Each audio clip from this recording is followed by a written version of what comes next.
Hello and welcome to another episode of In Conversation with ASI. Today I am joined by Amy Grant, who studied with us just before, in fact, we were saying before we hit record, just before the world turned into a shit show thanks to COVID. So Feb 2020 and based in Brisbane, I believe. Yeah. Yep. And yeah, first of all, thank you so much for coming on board today and being part of the conversation. Absolutely, my pleasure. I love giving back to this community. So just another way I can do it. Yeah, love that. I think the community aspect is something that's so special. And I saw this recently, even last week, one of our stylists who was training with us in the last Brisbane intake reached out to our community saying that she was new to the city and was looking to connect with like-minded people. And she had an influx of like, yep, let's catch up for coffee. And it's the way that we roll, which is really, really special. But it's not about them today. It's about you. So I'm very excited to learn more about where Amy Grant has ended up since being in the classroom. Tell us a little bit about, I guess, even before that, how did you get started in fashion? I have loved clothes and fashion for as long as I can remember. I was sort of known as the kid that mum would dress me and I would go and get changed and just come out in whatever I wanted. Whether that was velvet dresses in summer and bikinis in winter, I just wore whatever I wanted. So for me, that's always been something I've loved. I did do retail. I worked in retail for probably 10 plus years. And for me, while I loved that and meeting customers and styling, I really didn't like the upselling and sort of forcing things on people just because I needed a sale. So for me, I wanted to do fashion, but I knew I just didn't want to do the sales sort of side of it. Yeah. I'm curious to know, was that sort of a catalyst for you stepping into more of like a stylist only rather than, I guess, retail team member?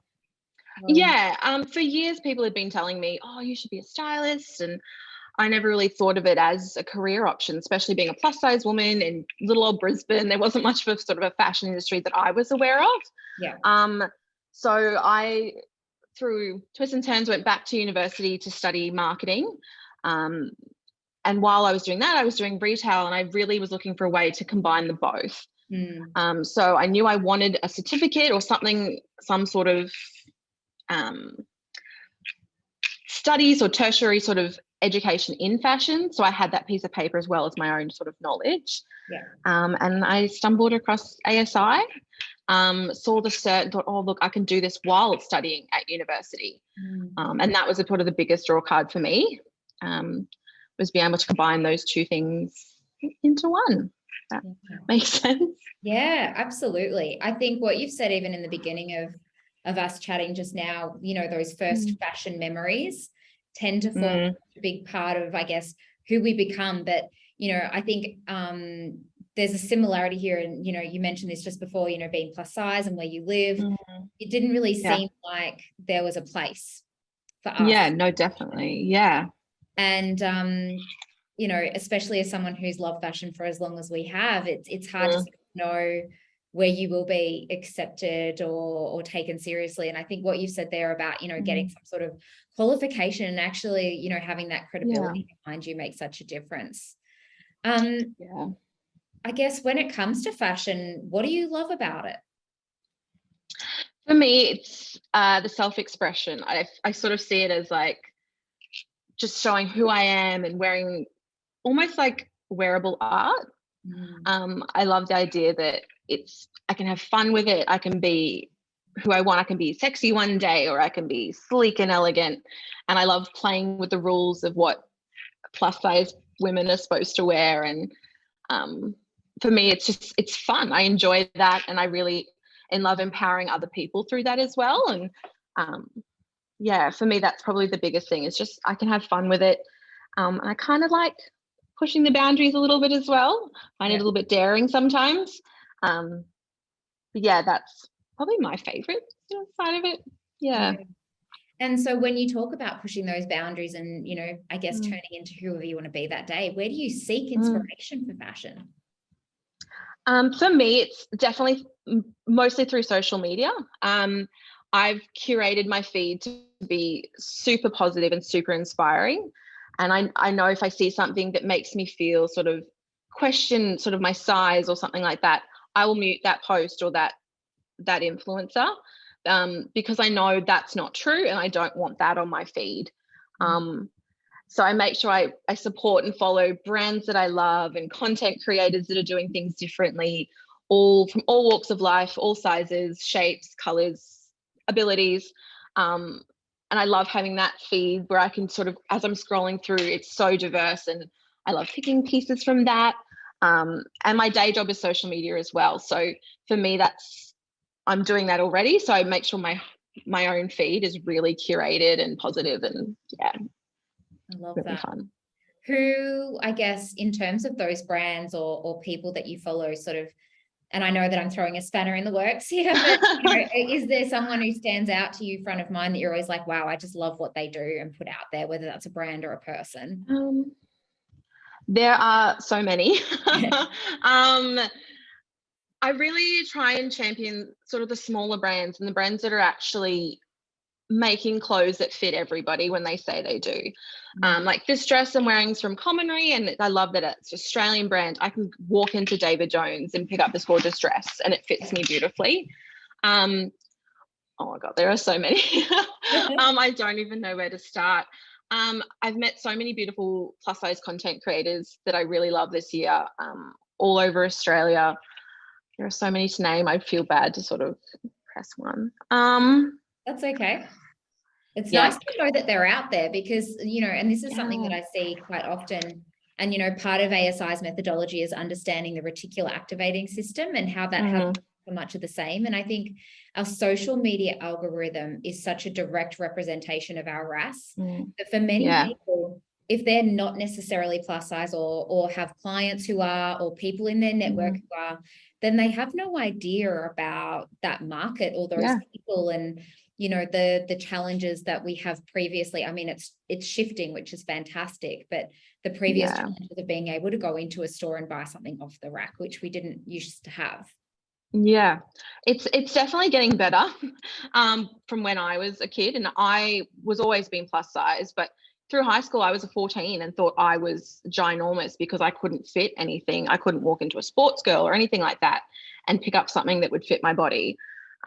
So things have definitely come a long way, but there's still so much we can do. And I think we really need to champion those brands that are doing everything. So like Universal Standard, which is an American brand, they go from a 00 to I think it's a 32 maybe in American sizes.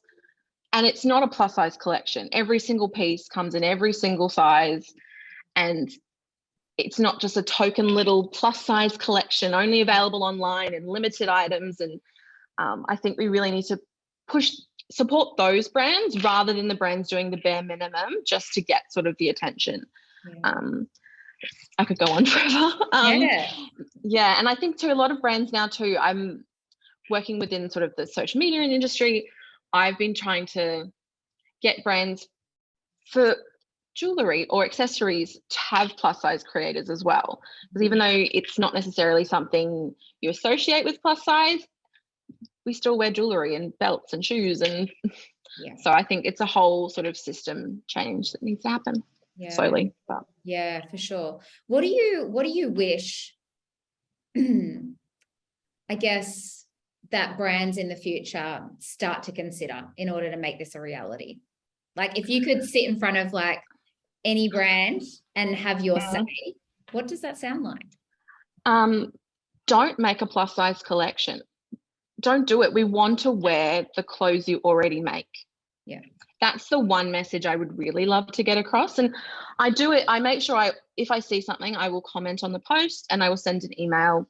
I might not share it on my own feed, but I always make sure I do contact the brand and say, look, this is my opinion. This is my say. Because there are so many brands I would love to wear just the way they are. I don't need a special plus size only collection that usually has the same pieces that the last brand who brought out a plus size collection. And if you're going to bring out plus sizes, if you have a physical store, bring them into the physical store.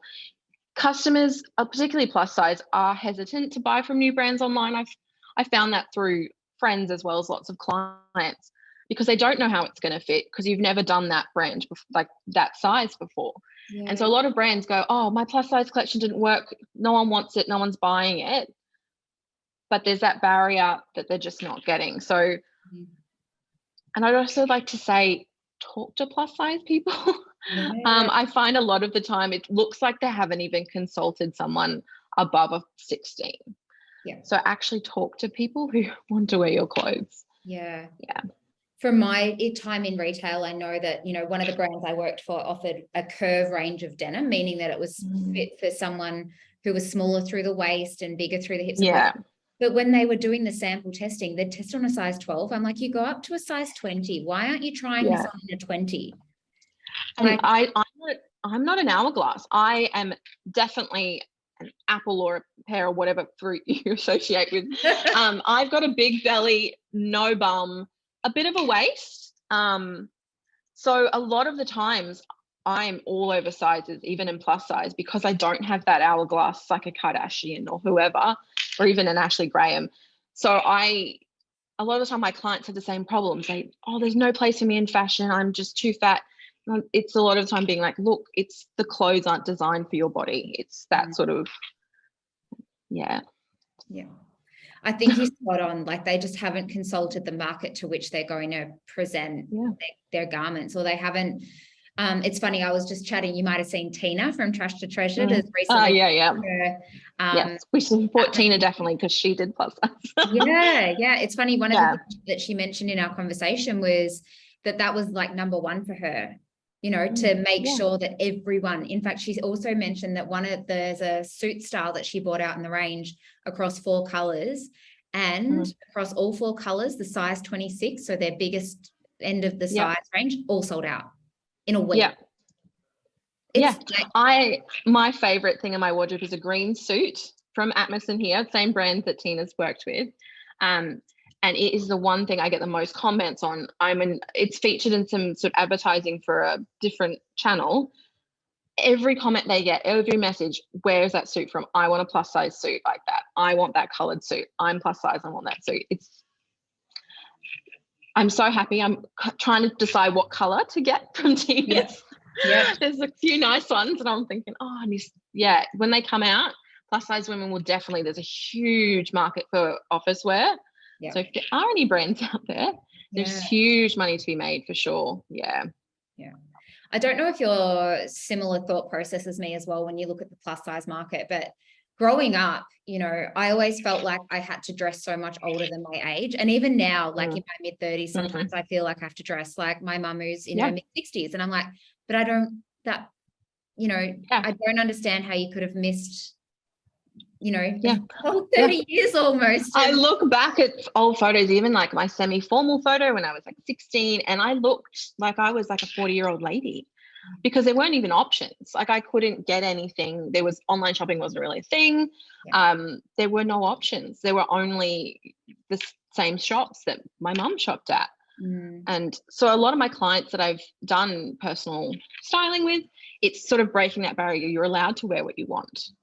And if you find something you like, you don't need to buy it in every color just because you're worried you won't find anything else. It's that sort of changing that mindset a lot of plus size people have.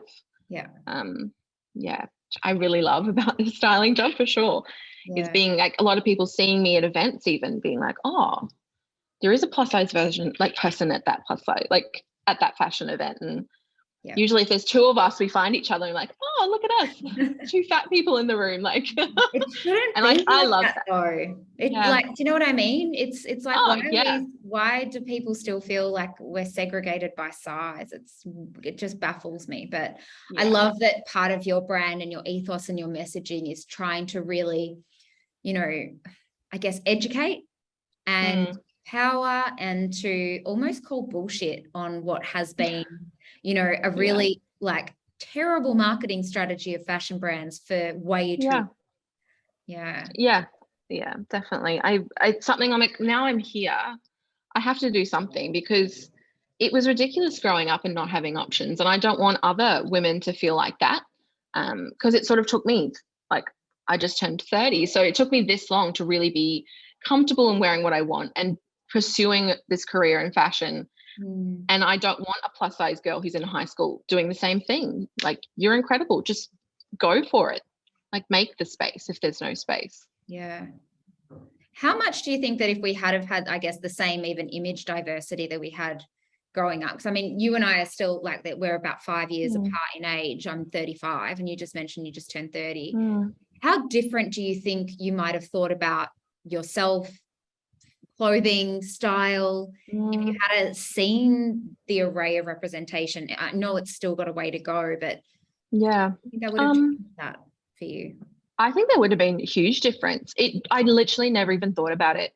I remember sort of an aunt of mine who's super fashionable, and she would always call me and ask advice, and she's like, oh, you should be a stylist. And I just was like, thank you, but like, that's ridiculous. Like, that wasn't even an option, because it was almost like, I can't buy nice clothes and stylists wear nice clothes. So that, I think if I'd seen somebody like that, it would have been an option, and it wouldn't have taken me so long to get here. I'm glad there are options, and I'm glad that in social media there are people now that young girls can see and follow, and I'm glad it's changing slowly. Yeah. It's funny, I was driving home from our office last week, and got home about the same time as my mum, and she's like, oh, I've got to tell you, I saw this billboard for Bonds. And I was like, oh yeah. She's like, and it was amazing.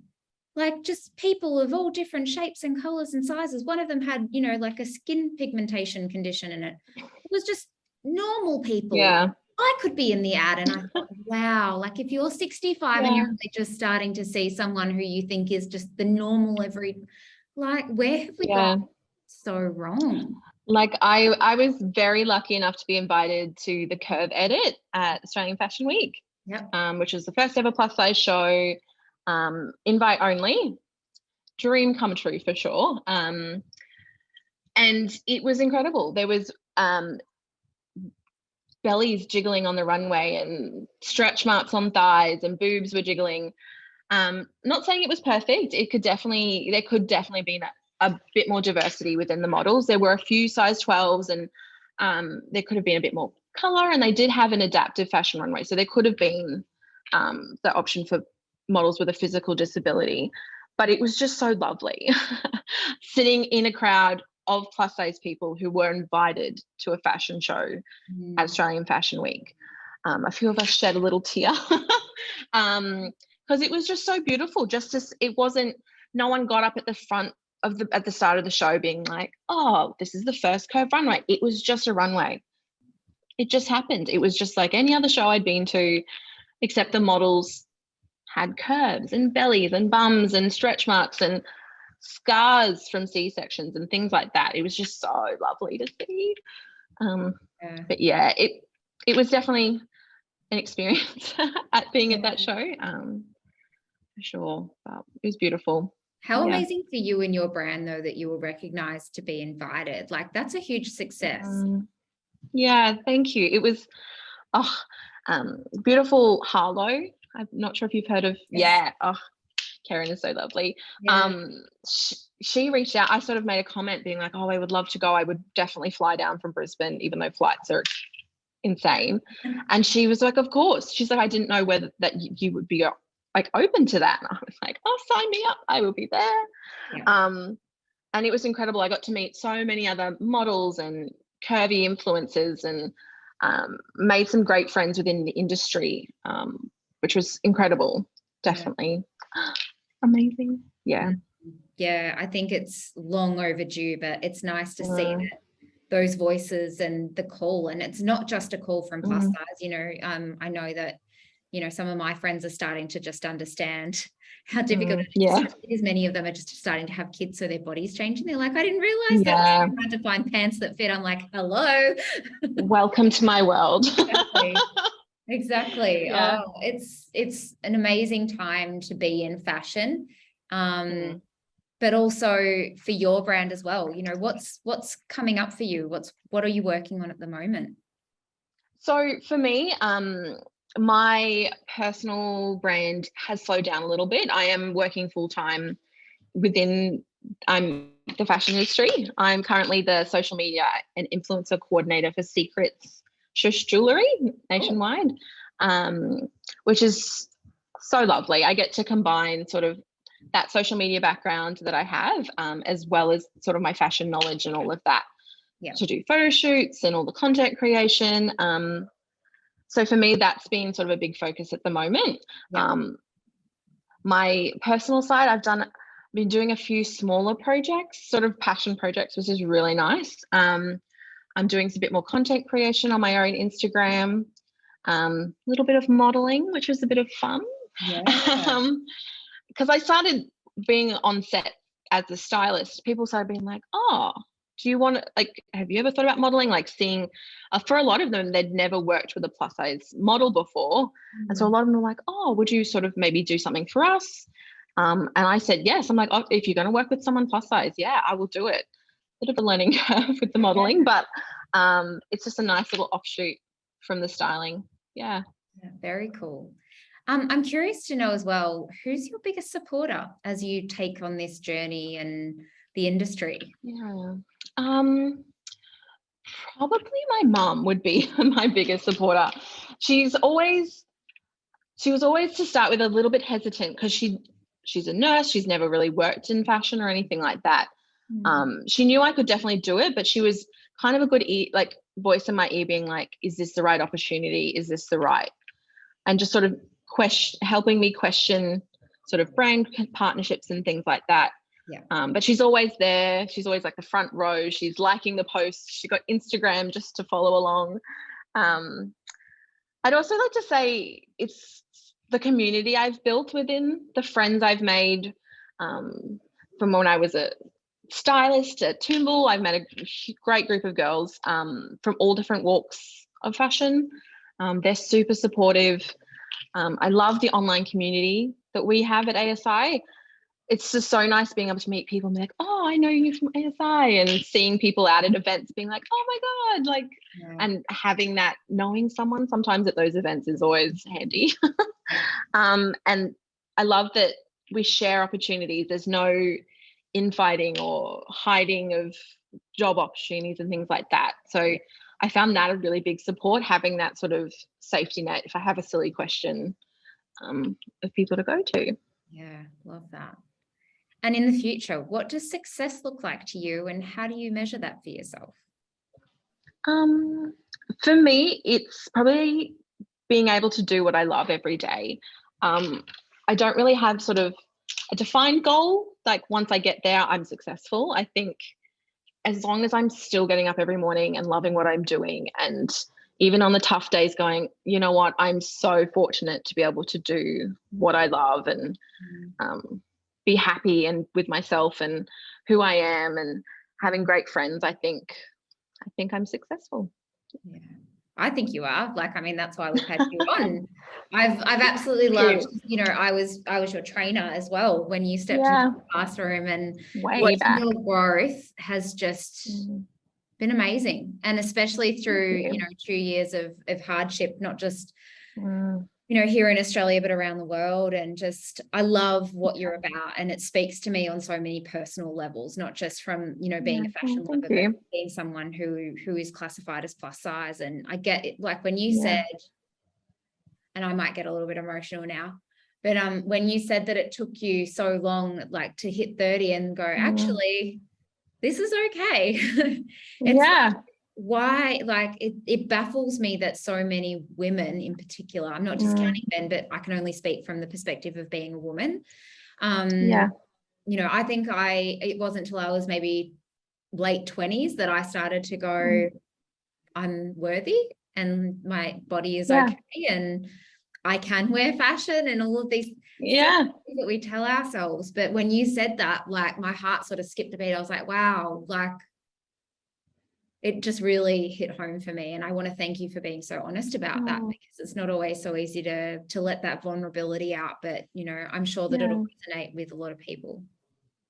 Oh, I'm always willing to talk about it. I found that even sharing small things that I've gone through can help someone so much. And so for me, it might be a little experience that one tiny little day, and I found people come back to me being like, that was really helpful. And so anyone watching has questions about styling plus size women or anything like that, please reach out. I'm more than happy to talk about any of it, all of it. Or if you're all plus size and you want to have chat, please just get in touch. I'm more than happy to talk about it.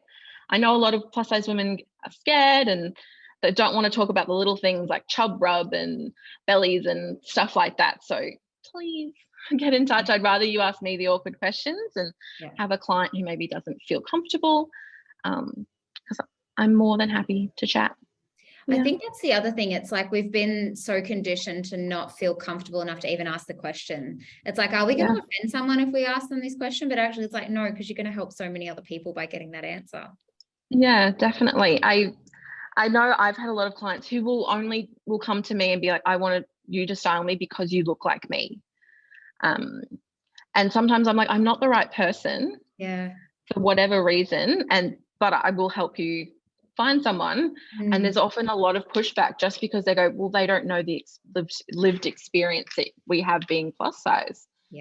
So yeah, feel free. Talk to me. I always open for questions. You can tell that you're very generous with information and the passion is there, like even just in the way that you've shared the answers to these questions today. I'm really grateful for your openness. Go on and on. Oh, I know. I think you and I could spend another hour or so chatting. So long.